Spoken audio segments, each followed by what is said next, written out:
Bine ne-am regăsit astăzi la 20 de zile după ce am postat primul clip pe YouTube. Suntem pe tot un glif de dragon în calendarul Tzolk'in, ceea ce este foarte wow și foarte important și o să vă dați seama pe parcurs dacă mă urmăriți în continuare. Bun, așa cum v-am spus, începem ușor să intrăm în ideea de plan astral, plan existențial, de ce se reîncarnează un spirit, cum se reîncarnează, unde se duce, de ce are anumite traume, cum să-și rezolve anumite traume, dacă sunt necesare, de ce sunt necesare și așa mai departe. Astăzi discutăm despre planul astral. De planul astral, cred că ați auzit cu toții. Sunt foarte multe cărți în zona asta, Robert Moreau, Ilie Cioară, William Bulham, multe institute care au făcut studii științifice pe baza planurilor astrale și le-au demonstrat chiar și pe partea asta de experiment științific. Adică sunt demonstrate, sunt lucruri care sunt deja pe bune, sunt oameni care le-au studiat, sunt institute, adică nu poate să vină cineva din exterior, adică poate să vină cineva din exterior să zică că nu este real, dar este deja demonstrat, adică poate să vină să zică că nu este real din ignoranță. Aia este altceva. Bun. Vă spuneam eu la dimensiuni, dacă mai știți în clipurile trecute, că fiecare dimensiune, avem 12 dimensiuni, iar cele 12 dimensiuni au 12 mini-dimensiuni, 12 subtonuri. Cum, spre exemplu, dimensiunea a patra are 12 subtonuri, da? Când vorbim de planul astral, vorbim de dimensiunea a patra, cu subtonurile ei, 1, 2, 3, 4, 5, 6, 7, 8, 9, 10, 11, 12. Evident, cu cât urcăm mai sus în vibrație, cu atât urcăm pe un semiton mai înalt, cu atât suntem mai aparent elevați, da? Ok. O să ne întoarcem aici. Până acum vreau să facem o mică recapitulare la corpurile subtile. Am făcut și clipul cu corpurile subtile în trecut, acum recapitulăm. Deci avem corpul fizic, da? Ăsta cu negru.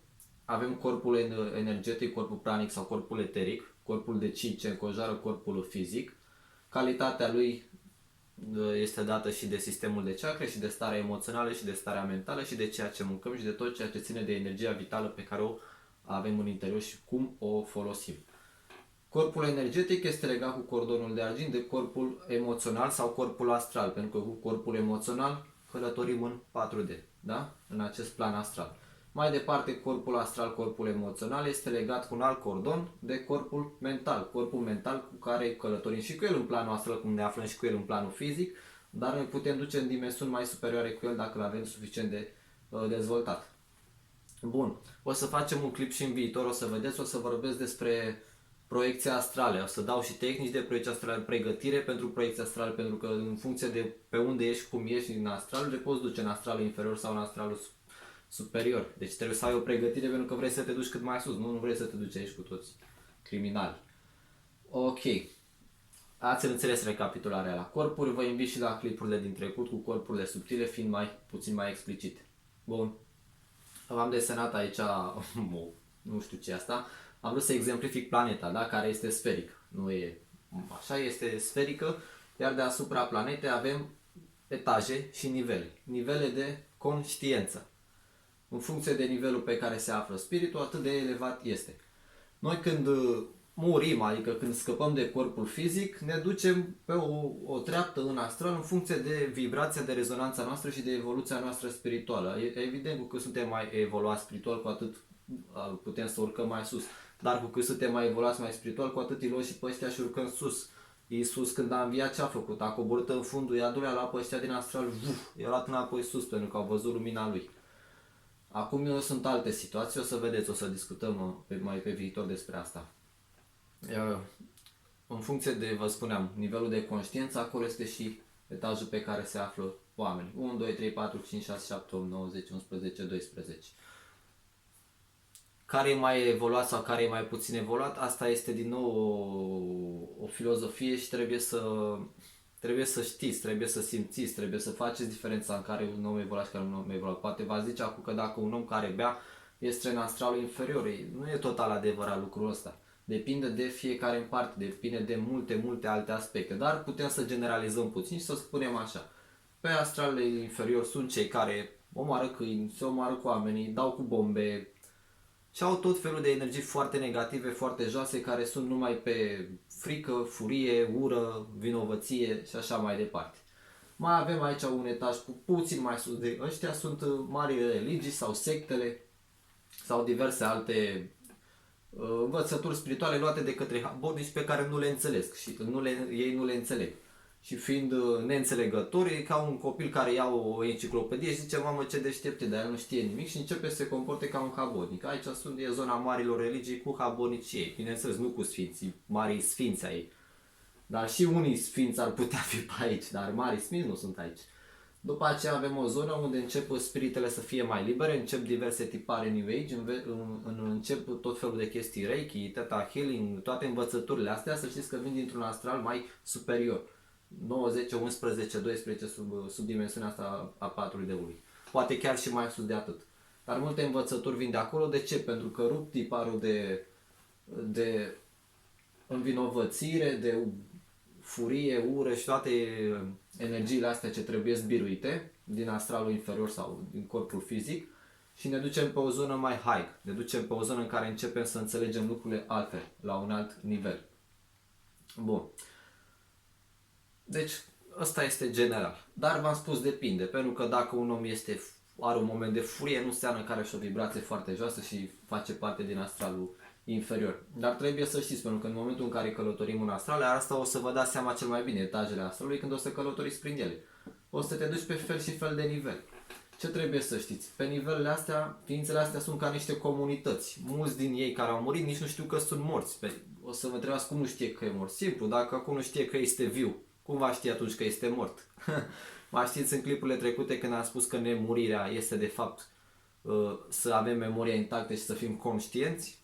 Pe ok, dacă a murit corpul fizic și te-ai dus în astral, ești conștient, ok, sunt în corpul astral, bun, mă duc direct unde trebuie, ești iluminat în acea perioadă.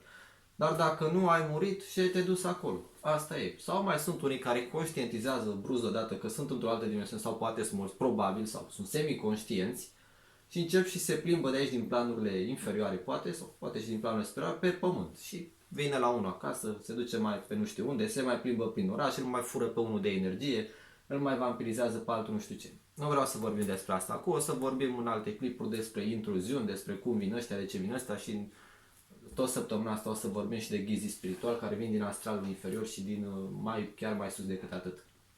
Și de ghizii orbi care mai vin de pe aici. Ok. Bun. Așa. V-am spus ce era gros, ce era esențial, haideți să facem o recapitulare. Avem corpul fizic, ce aparține de 3D, da? Dimensiunea 3. Corpul energetic pranic, ce leagă corpul fizic de corpul astral, din, să zicem, dimensiunea 4. Mai departe este legat cu corpul mental, cu corpul astral noi ieșim seara din pat când dormim și călătorim în astral și ne întoarcem înapoi, călătorim într-un astral mai inferior sau mai superior în funcție de calitatea gândurilor, emoții, sentimente, ce am mâncat înainte și așa mai departe. Asta o să vorbim când facem proiecții astrale.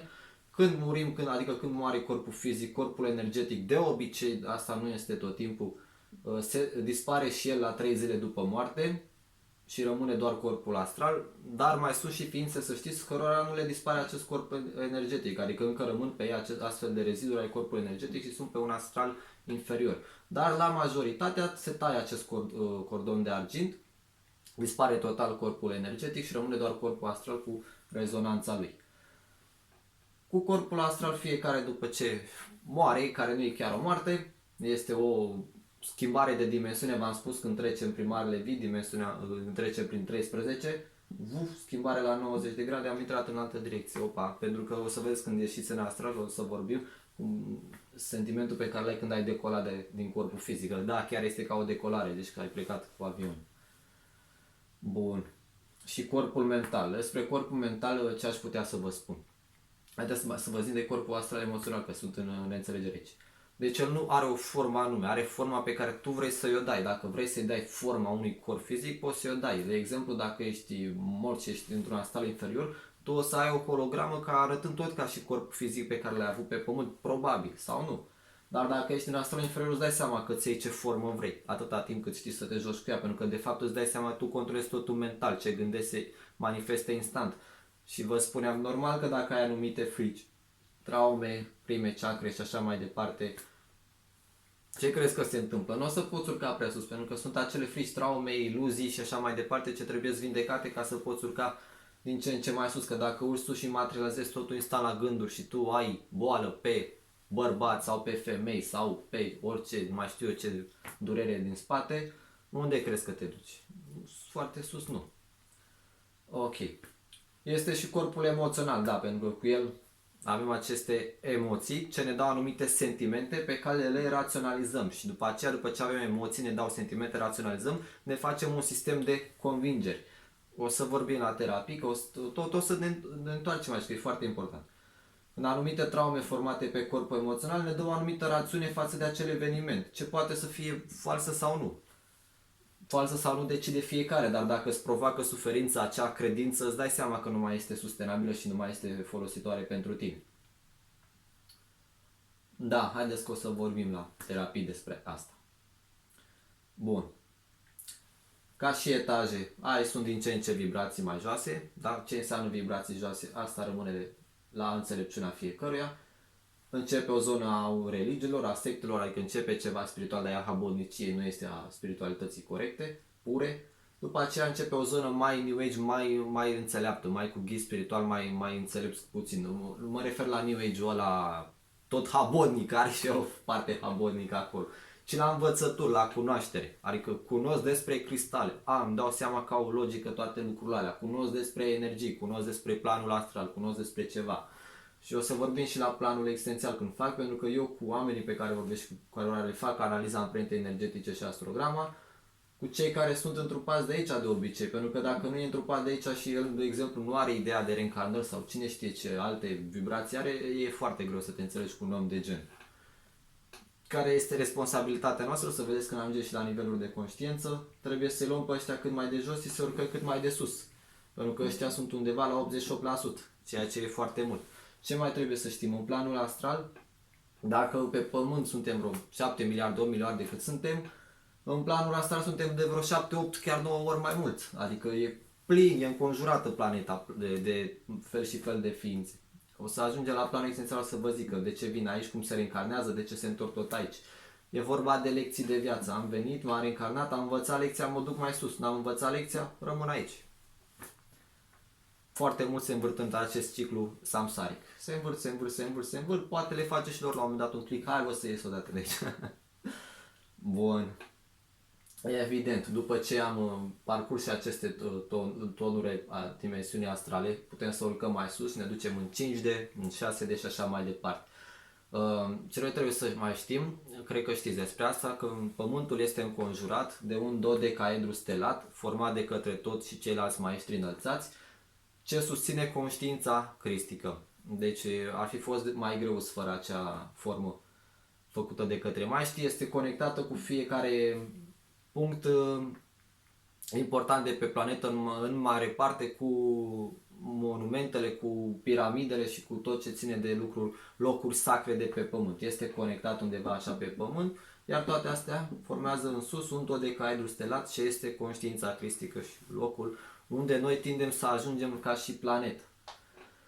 Bun, am vorbit multe, am bătut și puțin câmpii pentru că am vorbit lucruri pe care nu vreau să le discut acum, ci în alte clipuri, dar ca să vă faceți o idee despre ce o să urmează să vorbim. O să vorbim și despre planul existențial și despre de ce venim de sus, cum ne venim de sus, cu ce lecții venim, de ce se reîncarnează ăștia într-una, de ce nu pleacă de aici, de ce. Ok, eu cred că am punctat ce era asta mai important. Dacă voi aveți întrebări, nelămuriri sau, anyway, aprecieri, înjurături, tot ce aveți voi, lăsați în comentarii și o să facem și clipuri pe viitor mai separat unde o să răspundem la întrebările ce sunt puse. Da, știu, pentru că am primit de la mulți mesaje, pe principiu nu vreau să dau like, nu vreau să comentez, nu vreau să nu știu ce, pentru că mă văd rudele, mă vede familia, mă vede ceilalți și mă judecă. Cum adică să cred eu așa ceva? Eu? Așa. Și legat de asta, haideți că ne vedem acum imediat în clipul următor și vorbim de trezirea spirituală sau mai bine spus trezirea conștiinței și niveluri de conștiință.